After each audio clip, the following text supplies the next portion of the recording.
Rucker McGroarty may never play a shift for the Winnipeg Jets. Find out why on tonight's episode of Locked On Winnipeg Jets.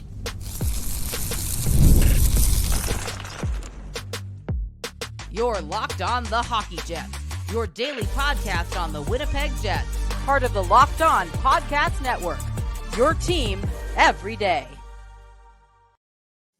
Evening, friends, and welcome to tonight's episode of Locked On Winnipeg Jets, part of the Locked On Podcast Network, your team every day. I'm your host, Harrison Lee, an avid Winnipeg Jets fan and an online blogger. You can follow me on Twitter at HLLivingLoco and at LO_Winnipeg Jets. Thanks for making Locked On Jets your first listen of the day every day. If you like what you're hearing, be sure to like, follow, and subscribe on all of your favorite podcasting platforms and YouTube. Doing so, of course, is always free of charge and ensures you never miss another episode. Most of all, though, we just love and appreciate your continued patronage. Tonight's episode, we are going to sit down and have a real chat about Rucker McGroarty, and it's not going to be a fun one. By now, you've probably all heard the news. McGroarty is not likely to be a Winnipeg Jets player for much longer, and it's kind of crazy because he hasn't actually played a shift for the Winnipeg Jets, and if you were excited like I was for him to join Winnipeg, you're probably feeling pretty unhappy right now. This is not the kind of news that you want to really kick off the offseason with. It's a gut punch, right? You know, all of us, when we saw him, give those interviews and he really seemed jazzed to be a Jet. And you think back to some of the training camp stuff where he seemed really excited and was so good with the fans. Everyone felt that one day he'd wear a C on his shoulder for the Jets, and yet he may never play a shift for Winnipeg, which the fact that we're even able to say that right now is pretty flippin' crazy. We're going to talk about that in just a quick second. Before we get underway, just wanted to let you know that tonight's episode is brought to you by Game Time. Download the Game Time app, create an account, and be sure to use promo code LOCKEDONNHL for $20 off your first purchase. Terms do apply. Now, like I said earlier today, it came out that McGroarty apparently is likely to have a trade sometime this coming week, which is just pretty painful. I think a lot of us have, generally we've come to expect some level of drama with the Jets this offseason, but I don't think any of us thought that McGroarty would not be interested in being a Jet for the foreseeable future. And it seems like it's coming down to a couple of things, right? McGroarty and Winnipeg haven't really had a lot of conversations recently, and it sounds like the Jets have apparently been exploring trades per Friedman, quite a few people actually, Mike McIntyre, Murat Atesh from The Athletic. Basically, everyone's echoing the same thing, that not only is the conversation not going forward, it actually sounds like the Jets have been floating trade stuff out there. Teams are inquiring, and it sounds like Winnipeg's fielding those calls. And Murat actually said that a trade is likely to happen this coming week during the draft. So for all of us, I think this is this is really painful. You talk about a Winnipeg Jets team that is supposed to be a draft and develop squad. And look, the Jets have drafted well recently. Like, you look at the prospects that they're bringing in, things look pretty good when you look at the cupboard. But that was sort of dependent on the fact that when the Jets draft them, they develop them to get them into the NHL. And a lot of the sticking points here seem to be over the fact that the Jets are not willing to give McGroarty an NHL spot or let him even compete for a spot this upcoming season, at least, in the start, which for me, I don't really understand, right? If you're not interested in giving McGroarty a pathway to the NHL, what is the point of even signing him? He's a super talented player. He is definitely Winnipeg's best prospect. And so for me, I'm just puzzled, right? We just had these conversations over the last few years of why draft and develop has kind of been a little bit of a myth for the Jets. And the fact that we're still doing this now, after Arneal just said he wants to play the kids more, he wants this team to be more forward thinking, is just making me ask so many questions.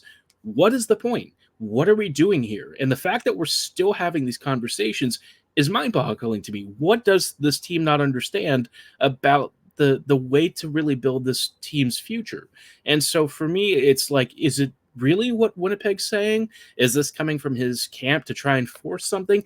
I just don't know. And it's frustrating because, Arniel gave a press conference when he was hired into the main head coaching role not that long ago, talking about being a more draft and develop oriented team and actually getting players to NHL ice in a way that makes sense. He talked about Perfetti in particular. Cole seems on board, and Cole was one of the players who wasn't happy with his role last year. So to me, there was a very clear message being sent to the kids that your time is coming. And I think Heinola probably gets lumped in that group as well. But to hear that the Jets did not want to guarantee McGroarty a pathway to the NHL this upcoming season doesn't really make sense, right?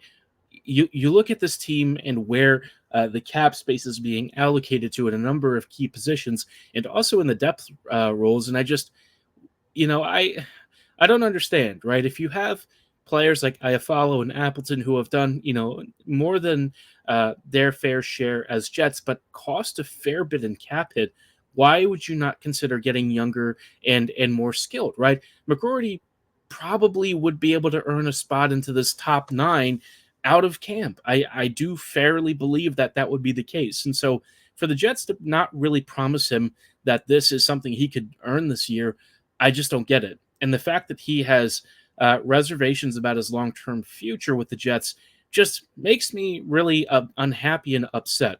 I've looked at, plenty of players over the years that the Jets have drafted that, didn't even play a shift or two or just only had a couple of games with Winnipeg before they got to go to some other team, and they've been a lot more effective there. Declan Chisholm, is kind of a whatever situation to me. But Jonathan Kovacevic, I thought could have been a decent fit for the Jets, maybe in a third pairing role, and he really never got a chance to actually blossom with Winnipeg and basically spent most of his career rotting in the AHL. And then you think about Ville Heinola, who has had to wait years for his chance, Cole Perfetti, who for the past couple of years really hasn't been given the chance to earn a major role with this team. And even when he performed well, guess what? He only played like 10 to 12 minutes a night, sometimes 14 if he was lucky, before he ended up getting benched despite having great performances. And so for me, it's like, what are kids coming into this team thinking about their role is going to be with this team, right? What are they actually going to get out of the squad? And I think for the Jets to already hurt the relationship and likely make it tense already, I just don't understand. Why would you do this? You know that you don't attract top free agent talent. You know that players have recently had some commitment issues, right? We've had a couple of guys who have locked in, which is fantastic, but we've also had guys like Dubois and some other players that have said that they want to take a hike. And I think McGroarty was a guy that all of us were sort of anointing as the next great one for the Jets. Winnipeg was excited to welcome him. The fans were all buzzing. We all looked at him as like a guy who was going to be a future captain for this team. Great for the cameras, great smile, and he's been a heck of a player with Michigan. He looks like a stud prospect, and he's at the top of Winnipeg's pool, and now he's potentially going away. I don't understand how we got to this point. We're going to talk a little bit about, potential returns and stuff in a little bit, but I think for now, I'm just upset, right? Upset's probably a nice way. I'm straight up pissed because we've had this conversation so many times, and to hear that it's fractured already before you actually let the relationship even get to square one for me just makes me feel like the Jets haven't learned anything over the last few years. All the stuff that they've talked about this offseason is kind of undermined if they don't have, at a very base level, a good relationship with their prospects. And I think for the most part, they probably do with a lot of guys. But if you don't have one with your best and top prospect, I mean, what are we even doing here, right? And maybe it's not completely on the Jets, but based on some of the commentary and stuff, I don't know, man. This is a pattern of behavior with Winnipeg. They've done this stuff before, and it's concerning to see that they're doing it again. We'll talk about how this is all going to fit in the grand scheme of next week's draft week chaos, because this could be a really big thing for the Jets, a big decision point coming up here in a few days, and it might not have to be a big trade that happens. We can have some alternative options here, and there is still time to repair this, but it's going to take the Jets some real soul searching here and real thought about the future of how this team is built. We'll talk about that in just a quick moment. But before we go much further, I just wanted to let you know a little bit about our friends and partners at Game Time. When it comes to buying tickets, a lot of you know that buying tickets these days comes with tons of hidden fees, lots of surprises, and sometimes when you buy a ticket, you're not actually sure where you're sitting, right? You see on the seat map and you kind of have an idea of what it's like, but you know what? You don't really get a great sense of the view. And when you're spending hundreds of dollars for a ticket, you want to make sure that you're actually getting what you pay for. Game Time totally gets it, and that's why they offer you all-in prices, great last-minute deals, views from your seat, and they offer you a lowest price guarantee. That's why they're now an authorized ticket marketplace of Major League Baseball, which makes getting tickets faster and easier. Prices on the Game Time app actually go down the closer you go to first pitch, which is, for all of us, great to hear. Saving money is fantastic, and not having to be surprised and really fight for not only great deals but great views is awesome. They also offer flash deals for certain ticket seats and sometimes even zone deals. There's lots of ways to save money and time. And again, they even offer you in venue views, so you actually know what you're paying for. They want to help you take the guesswork out of buying MLB tickets and plenty of other tickets. So download the Game Time app, create an account, and when you do, be sure to use promo code LOCKEDON NHL for $20 off your first purchase. Terms do apply. Again, create an account and redeem code LOCKEDON NHL for $20 off. Download Game Time today. Last minute tickets, lowest price guaranteed. Hey friends, and welcome back to this episode of Locked On Winnipeg Jets, part of the Locked On Podcast Network, your team every day. Everydayers, thank you so much for rejoining us on tonight's episode as we are, we're chatting about some not great stuff for Winnipeg. The recent Rucker McGroarty news has been a real gut punch for an offseason that's really not even started for the Jets. I mean, they've had some stuff happen. They hired their assistant coaches, and of course, Arneal was appointed full-time, and look, that's great. But if we're being honest, the recent news about McGroarty is a big step back for the franchise, especially if it stays like this. But it may not. There are ways to make the best of the situation, and it's going to take some creativity from the Jets. But before we dive into whether this is a permanent done deal thing, especially as we're going into draft week, just wanted to let you know, for all of you Fox Sports or ESPN watchers, if you find yourselves having to turn down the volume with all the shouting, maybe you should make the switch to Locked On Sports Today, a free 24/7 sports streaming channel programmed for you daily to bring you the biggest stories without all the screaming. Locked On Sports Today brings you can't-miss analysis, opinions, and news, streaming 24/7 on YouTube or the free Amazon Fire TV channels app. All part of the Locked On Podcast Network, your team every day. Now, like I said, so the relationship between the Jets and McGroarty appears to be pretty fractured, but it's not to say that things cannot turn around, right? Let's just assume that the relationship is not nearly as bad as it's been made to be, and that things are actually fixable over the next, I would say, 5 to 7 days. Maybe what's happening is that the McGroarty camp is pushing for leverage here.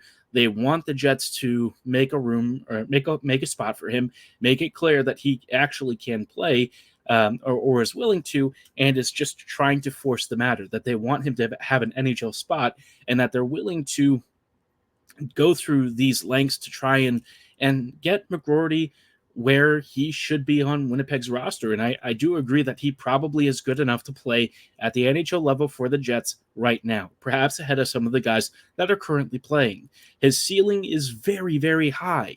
His skill level is very high. He's probably got more potential than a lot of our depth players, and I don't mean that as a knock against some of the guys. Mason Appleton, who we have all had some issues with, scored 35 points this past season. Saying that he's a scrub or something is just wrong. He's a pretty nice player, and I think a lot of teams would love him. And for me to say that McGroarty has a chance to surpass that is no laughing matter. It's not a thing to really take lightly. The McGroarty is supremely talented. I think he has shown that at the lower levels and in college. And while he doesn't have the pro experience yet, he seems like he's going to be a stud, can't miss player, and he should be for the Jets.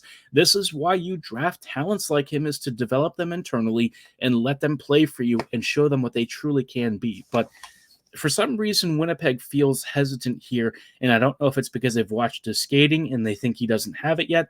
Maybe there's something else going on behind the scenes. The fact that they haven't really talked all that much since April for me, that's not a great sign. If that is really true, if they haven't engaged conversations, we might be past the point of fixing this. But if the debate and the source of contention really comes down to just having a spot for him, I think you can make that happen this week.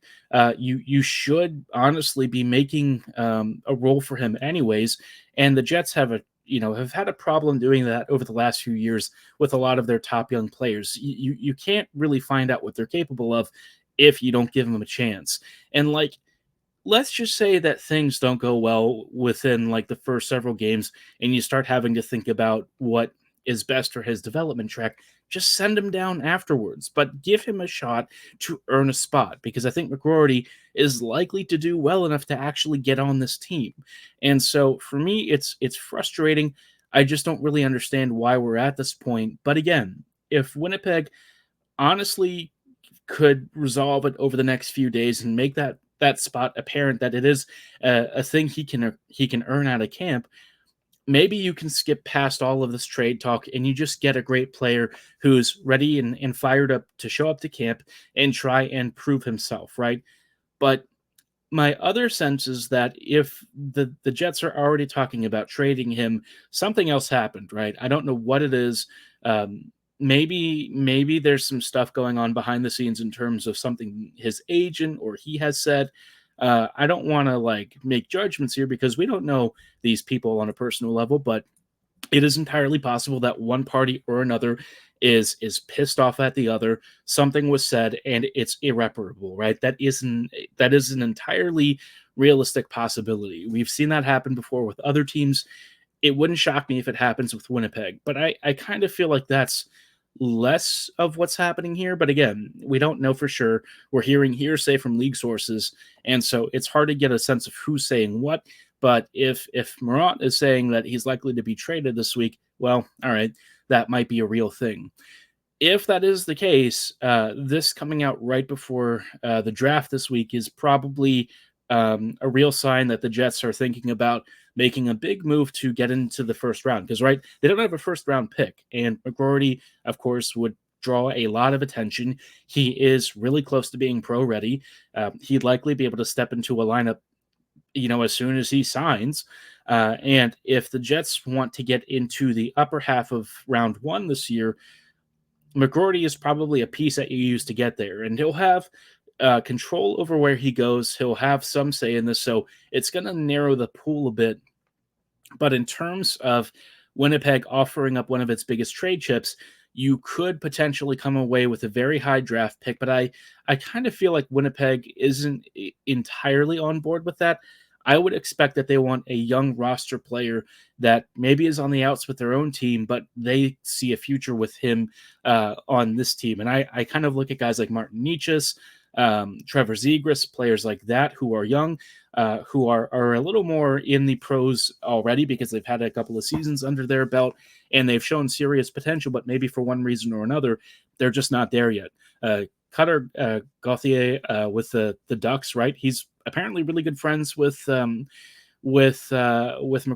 Maybe they look at a Zegras swap because Gauthier will have had some thoughts on the Ducks already. Maybe McGroarty wants to join him there. Some of his McGroarty's teammates from Michigan are also in Columbus. That could be another destination. The Jackets have some disgruntled prospects and players like Johnston and of course Jiricek. So, I mean, there's real options here, but if Winnipeg wants to solve some of their gaps down the middle or on their defense, McGroarty could also get you that. I think that is a very real potential thing. Obviously, probably looking at more package-related sort of stuff, but Winnipeg would be trading away one of its biggest pieces. And based on how they've done with some of their recent trades, I'm inclined to believe that they're going to get a haul from McGroarty, right? It's not going to be as crazy, I think, as the Dubois thing, because LA just basically threw everything to get a big center. But I still think McGroarty is going to be desired by at least half the league, right?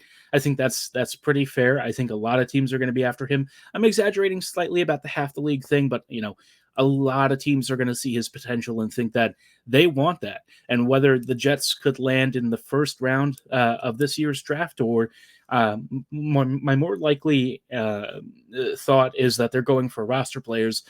I mean, they could come back with some pretty decent stuff. So there's ways to come out of this a winner, whether it's opening that spot for Rucker and trying to repair the relationship, or making sure you get a haul for him. And I think the Jets definitely have routes to do both, but they need to play this really smartly, because he's one of our biggest pieces that we were supposed to be building around. So, it's not looking great. If your top prospect already wants out and he hasn't even played for you yet, it's never a good look for the organization. And we've seen this. We've seen tensions between the Jets and their young stars more often than not. One of our other guys that we drafted and developed looks like he doesn't want to resign either. So, it's not great. It's a bit of an indictment, but we'll just have to play it by ear and see what happens over the next several days. But in the meantime, there's been a really fun distraction, at least if you've been following the Stanley Cup Finals. Wow. If you ever thought that the Oilers would come back from a 3-0 series deficit and you put money on that, congratulations. You better cash out now, because they have forced a Game 7. We'll talk about what to expect from what could be one of the craziest comebacks in NHL history in just a little bit. Before we go any further, though, thought you should hear a little bit about Ultimate Hockey GM. I want to take a moment to bring up one of our partners, the mobile game Ultimate Hockey GM, especially for those of you who just heard me chatting about Winnipeg's front office. If you've ever dreamed of becoming an NHL GM and managing your hockey franchise, do you think you could run the Winnipeg Jets better than Shoveldayoff? Maybe you could even convince Rucker McGroarty to stick around. Well, your dream could come true, and this game is most definitely for you. You can manage every strategic decision and aspect of your team, play through the seasons, and lead it to a Stanley Cup final. Hire the right coaches and staff, trade players or draft picks, McGroarty, or navigate through free agency and the draft, all in a challenging and realistic reactive game world. As a Winnipeg Jets fan, you know that there's no offseason. GMs are constantly making moves at every point of the year to improve their team's chances, and that's why I think you're going to love Ultimate Hockey GM. It's completely free. It's playable offline, play on the go as much as you want and when you want to. And best of all, Locked On Network listeners get a 100% free boost to their franchise when using the promo code LOCKEDONNHL in the game store. So just go check it out. Have fun. It's free to download. What is there to lose? To download the game, just visit hockeygm.app or look it up on the app stores, whether it's Apple or Google Play. It's available on both. Go check it out. Ultimate Hockey GM. Start your dynasty today. Hey friends, and welcome back to tonight's episode, and thank you so much for sticking around with us. Obviously, it's been a little bit more of a rantier episode than I'm usually used to doing. I haven't had a proper yell about stuff in a while, and you know me, I don't yell too much on these episodes, but I think we all know the McGroarty situation is really frustrating for a lot of reasons. So, yeah, it just sucks, right? But at least in between, there's been something of a distraction. The Stanley Cup Finals have been really fun to watch, which is a rarity for me to say. I don't really watch the Cup Finals as much as I used to. I know, that's nuts, right? How could I not watch the Stanley Cup Finals? But, honestly, playoff hockey when the Jets are not in it, it's just not as fun for me, Unless I'm really watching Winnipeg, it's hard to really get excited about it. I'll still sit through some games and stuff, but it's rare that I feel really engaged in a postseason run for a team that's not mine. But the Cup Finals between the Panthers and the Oilers has been absolute theater. After, it looked like the Panthers had a chokehold on the series, they've instead choked it away. So it's been unbelievable to watch. Bobrovsky looks human. McDavid and company have led the way. But it's also been guys like Zach Hyman, Corey Perry. You've seen some contributions from other players, Evan Bouchard. Bouchard especially, I think, is going to start to get some real recognition for being as great as he's been throughout not only the playoffs, but the whole season, right? he has been a huge reason why Edmonton has come back in the series, and I feel like he just doesn't really get enough credit. But it all really started with McDavid and Draisaitl stepping up their games, and I think that's going to have a tremendous impact going forward. Now, it's all coming down to a Game 7, and if you're talking about like the stakes being incredibly high, the sort of drama that this league really should celebrate, the star power that it should embrace, this game is going to have it all. You've got the Panthers who have now potentially lost 2 straight Stanley Cup Finals in back-to-back years, which, by the way, if that happens, and if I was Paul Maurice in that situation, I might just retire. I don't know how I could ever come back from that, because like that is just unbelievable. And it's obviously, he's going to come back and he's going to coach next year. But if it were me, I would feel like devastated. And I'm sure it is tough to think that you might be about to lose what looks like it should have been a lock, sealed, signed, and delivered Stanley Cup title. And to have it happen twice now, this year even more painful because he had a 3-0 series lead, that's devastating. But the Panthers do still have time to rally, and they've played well in some of these losses. It's just that Bobrovsky has kind of declined. Skinner has apparently really stepped up, and sometimes in those individual moments and mistakes that have cost Florida, the Oilers have really been able to take advantage on like these rapid strikes that have just put the Panthers under the cosh. So it's going to be an interesting thing. I do wonder if the Oilers are basically just riding that high and they're going to finish it out on the road. If they don't, I'll tell you what, man, it was a heck of a comeback. It was an amazing performance from some of their top stars, and there's no shame in losing in a Game 7, especially with how hard they fought to come back in the series. This is probably one of the best Cup Finals in recent memory. It seems like a lot of people agree because it's been one of the most watched Cup Finals in recent memory. Game 6 had a huge audience, so it's just good to see, right?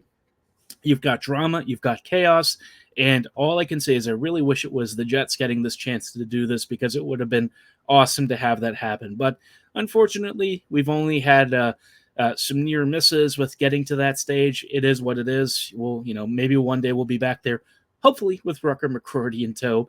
But if not, at least some really great talent.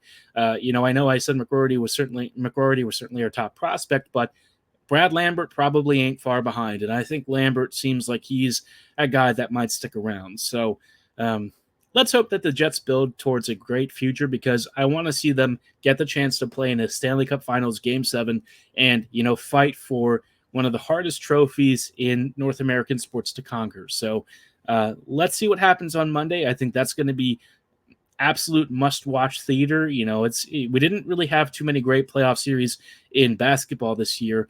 Now, the Oilers and Panthers are likely to put on one of the best Stanley Cup Finals Game 7s ever. So let's see what happens. Maybe McDavid will finally get his and really cement his legacy as one of the greatest players to ever lace up in hockey, already at just like the age of like 27 or 28.